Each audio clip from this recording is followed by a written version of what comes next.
Asisakwazi ukukhuluma nogogo, khuluma kokuthethene nezinto. Amafasha abahlosile bathi uzokhuluza ukhokho bewe. Asisakwazi ukukhuluma nogogo, bunga yezinto wewo. Sakhuleka kunina abakhulu, hayikhona bogogo nomkhulu. Igama umfoka mbanje itsizwa zimbiza ngonduna kanjaba. Hayikhona yasuke yahlala, impungu sihlebulela ulwazi. Izinto zaqala zakhanya nenkinga zaphela emphela njaba. Isizwe kithi siyakhala, sekukhona nenyanga zamanga. Izinto sakithi siyahamba engathi sekukhona abafundisi bamanga. Ake ngibingelele umhlaba wonke nasendaweni zonke nje la kuhamba kufinyelela khona lo mfanekiso oqoshiwe. Namhlanje labafowethu ngifisa ukuzokhuluma ngothando lomuntu wesifazane, ukuthi uthando lomuntu wesifazane lunye, ubuntombi bakhe, alukho futhi olunye. Umuntu wesifazane uthando lwakhe ubuntombi bakhe. Uma umuntu wesifazane sethathe ubuntombi bakhe wamnika enye indoda, usuke ethatha uthando lwakhe walinikeza leyo ndoda. Uthando into eyigugu kumuntu wesifazane. Ngikhuluma ngobuntombi. Into uNkulunkulu athi memdala wamnikeza yona, wathi uyokhetha indoda ibeyinye ayigane bese ayinikeza uthando okubuntombi bakhe. Kodwa uma umuntu wesifazane ezothatha umntombi bakhe abnikeze enye insizwa, athe seyakogana usegana akaseyona intombi, lo muntu loyo uthe seyakogana usuke engasenalo uthando ngoba umntombi bengasenalo. Umkhwenyana wakhe alisekho uthando amnikeze lona, kodwa uthando lwakhe walithatha wadlala ngalo, walinikeza usikhotheni. Ngizosho njalo ngoba uma insizwa izothatha umntombi kumuntu wesifazane maqede ingamthatha ukuthi abe umfazi, isuke usikhotheni leyo nsizwa ngoba isuke ithathe into eyigugu kumuntu wesifazane. Lo muntu wesifazane othathe umntombi bakhe wamnikeza insizwa akayikhohlwa leyo nsizwa, nosuku futhi akalikhohlwa, nonyaka futhi akawukhohlwa ukuthi umntombi bami bathathwa usibani bani. Noma ngayithola enye indoda ezomnika imfudumalo nothando, kodwa ngeke ayikhohle leya ndoda ukuthi umntombi bakhe bathathwa ileya ndoda. Ingoba vele umuntu wesifazane udaliwe okuwukuthi olwakhe uthando nenhliziyo yakhe iyohlala inamathele kumuntu oyothatha umntombi bakhe. Yingakho namuhla ngithi angiyiveze lento ukuthi uthando kumuntu wesifazane lunye, umntombi. Ntombi yakithi wena osabugcinile umntombi bakho, bugcina impela ubulondoloze.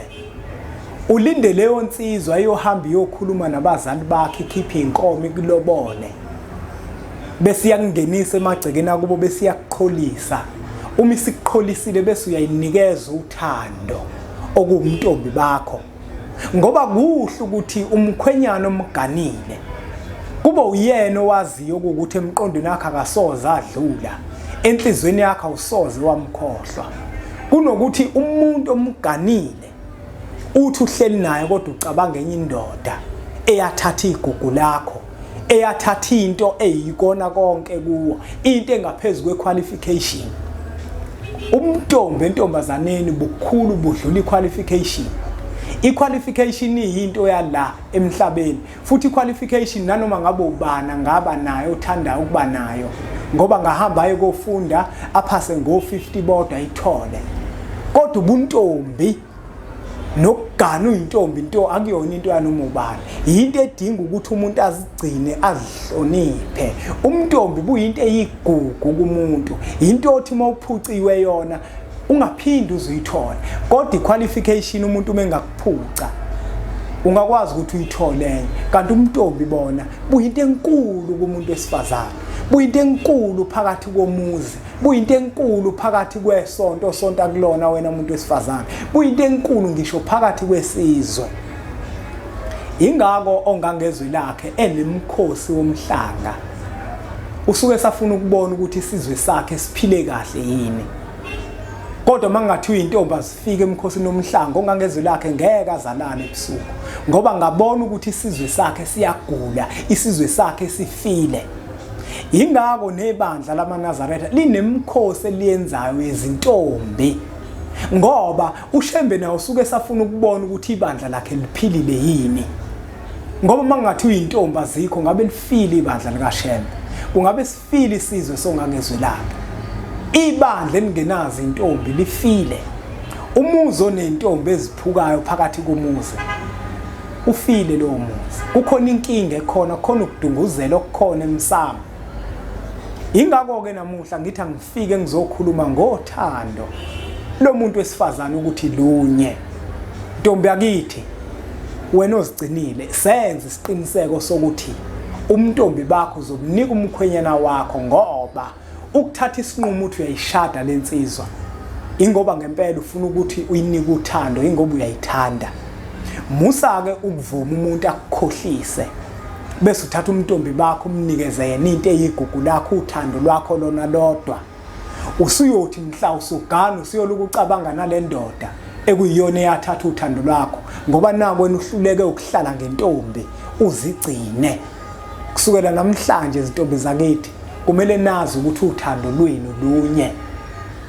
Yingakho umkhulu omkhulu mekudala wena umuntu wesifazane wathi uthola indoda ibeyinye bese uyinikeza uthando lonke. Yingakho isithembu sowesifazane singekho.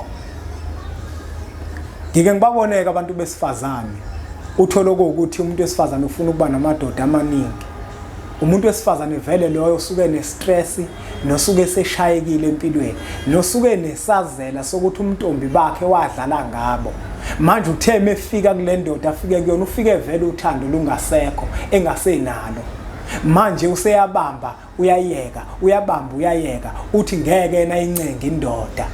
Angeke ahlale nale ndoda yakhe, angeke akwazi ukuyihlonipha le ndoda.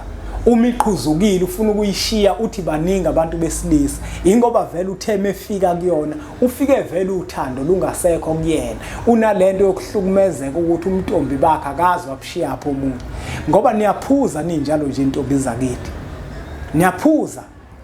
Ayikho ke mina into engicika nenginyanyisa njenganokuthi umuntu athe yitshitshi ehlolwa bese adakwa utshwala. Alikho itshitshi elinjalo elidakwa utshwala, alikho. Uma nje kuukuthi wena uthi uyitshitshi kodwa udakwa utshwala unamanga, awuselona itshitshi. Alikho itshitshi elidakwa utshwala, alikho. Yanyanyisa leyo nto. Uma uyintombi nto uba nendlela yokuziphatha ngoba izinto eziningi usuke ungazazi wena. Utshwala bona ukufundisa uba ngoba ngelinye ilanga uyothi ukule ndawo yakho odakwa kuyona uphapha mengakusasa umntombi bakhe abusekho bese uqhubeka uqamba amanga ukuthi uyintombi. Uhamba ongcolisa isigodlo sesilo lapha, uhamba ongcolisa isigodlo sikaShembe lapha, uzibize ngentombi ungaseyona. Yini na udakwa utshwala umntombi bakho wangazi ukuthi busale kuphi, wabe usukufihla lokho. Uma uyintombi indlela zakho uyazikhetha, indlela ozihambayo. Awuhlangani nophuzo oludakayo, awuhlangani nophuzo oludakayo.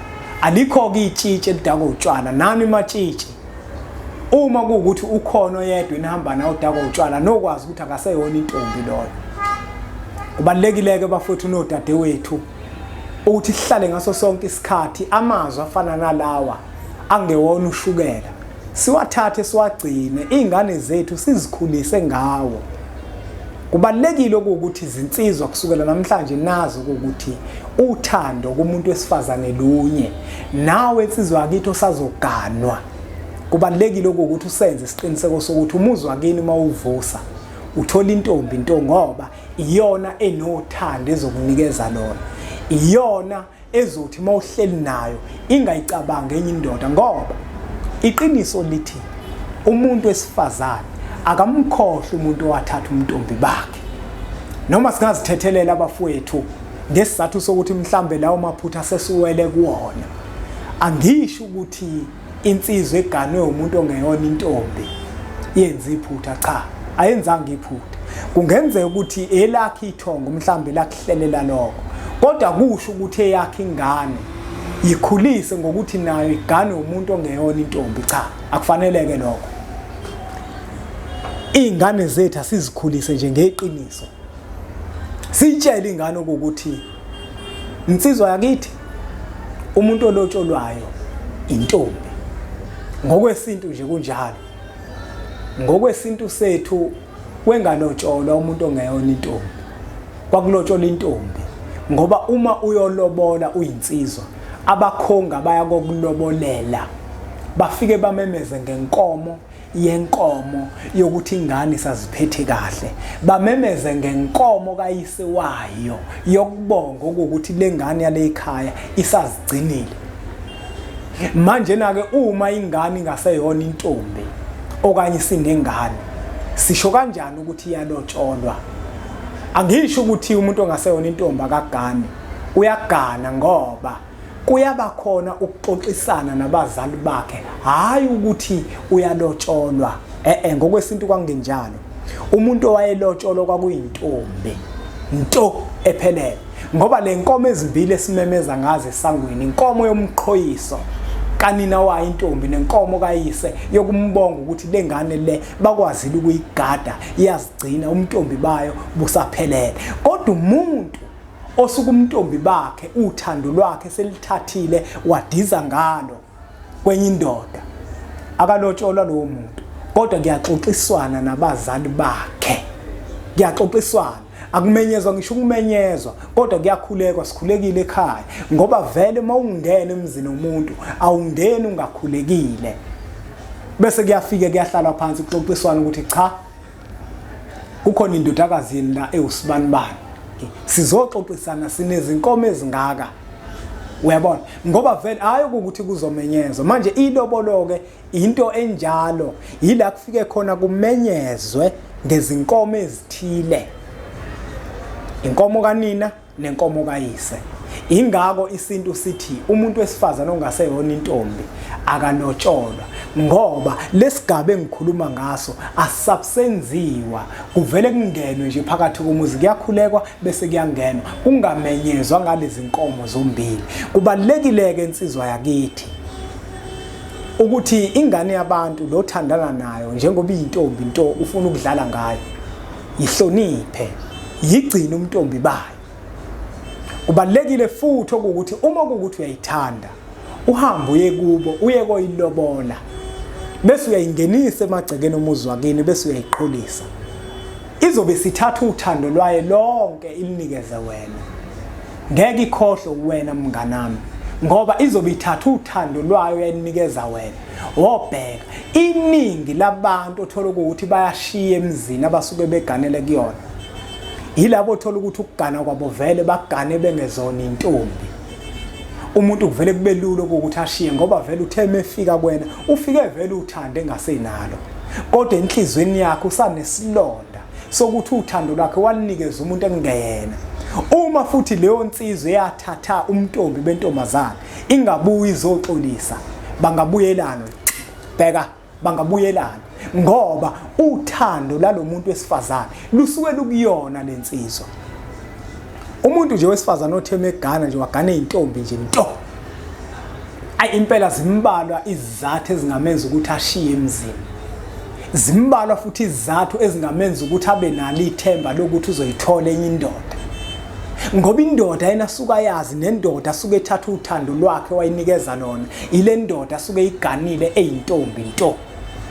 Kodwa iningi labantu othola ukuthi bayadivorce, uthi uma ulandela kahle ucwaninga uthola ukuthi hayi lo wesifazane vele ufike ngasenalo vele uthando kulo wesilisa, wayekade selinikeza enye indoda, mhlambe nokudivorce kwakhe udivorce nje ingoba vele uthando lwakhe alisekho kuye lukwenye indoda, ucabanga ukuthi mhlawumbe usazobuya ahlangane nayo.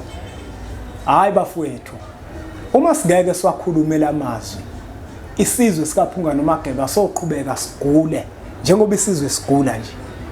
Uze umuntu wesifazane ethi hayi ungayincenga indoda, kwasha kwacima kwavutha amalangamu maningi amadoda.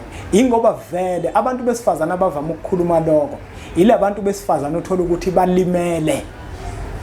Indoda iyathotshelwa indoda iuNkulunkulu. Labe ngikhona ke bafowethu nodadewethu bengithi ake ngicacise ngothando lomuntu wesifazane ukuthi lunye umntombi bakhe. Intombi yakithi kusukela namhlanje kufanele wazi ukuthi uma kuukuthi kunomfana othandana naye usacabanga ukuthi umnikeze umntombi bakho, yazi ukuthi uzomnika uthando lwakho lonke. Uma engeke akushada umkhwenyana oyokushada alisekho uthando yomnikeza lona.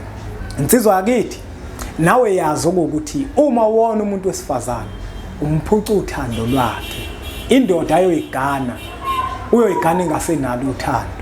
Yingakho ukona intombi kungenayo intethelelo, kodwa kuba nentethelelo kuphela uma wena nsizwa oyonile intombi uzoyilobola uyenze umfazi, ngoba vele wena osukuthatha umntombi bayo. Sizokwazi ukuthi simemeze lapha ngoba vele umntombi bayo kuthathwa wena, kufanele ukuthi uyikhiphe lenkomo. Kodwa uma ungeke uzuyiqholise noma ungakhipha inkomo zibe 10, intethelelo ngeke uzuyithola. Usuyoyithola nje uma kwenzekile yanenhlanhla kwakhona umuntu odinga ukuthi imgane ayenze umfazi, uyena koyobe sekuthethela icala. Hayi bafowethu, angingawageqa amagula ngoba ngemuke. Kungenzeka mhlawumbe ukuthi lenkulumo ebengiyikhuluma ifake upelepele esilondeni kwabaningi, kodwa ke bengaqondile ngiyimpunga yesintu. Ngizama ukwakha nakubakela amazwi mhlawumbe bebhlungu kumina, kodwa ngiyacela ukuthi bafowethu siwasebenzise ekwalulekeni izingane zethu ukuze nazo zokhula ziyingane ezihamba ngokuqonda nangobuqotho phakathi kwesizwe. Isifundo sethu ke sanamuhla besithi uthando kumuntu wesifazane ubuntombi bakhe. Umuntu wesifazane wadalwa ukuthi abe nothando olulodwa okuwumntombi bakhe, nalo ekufanele ukuthi alinikeze indoda eyobe imlobolile ayobe ezoyigana. Ngiyacela ke bafowethu ukuthi niqhubeke nisubscribe kwi-channel yethu enkulu Impunga Yesintu TV. Bese nithola incwadi esihloko sithi uyokhuluza ukhokhobe. Bese sithi nje impunga.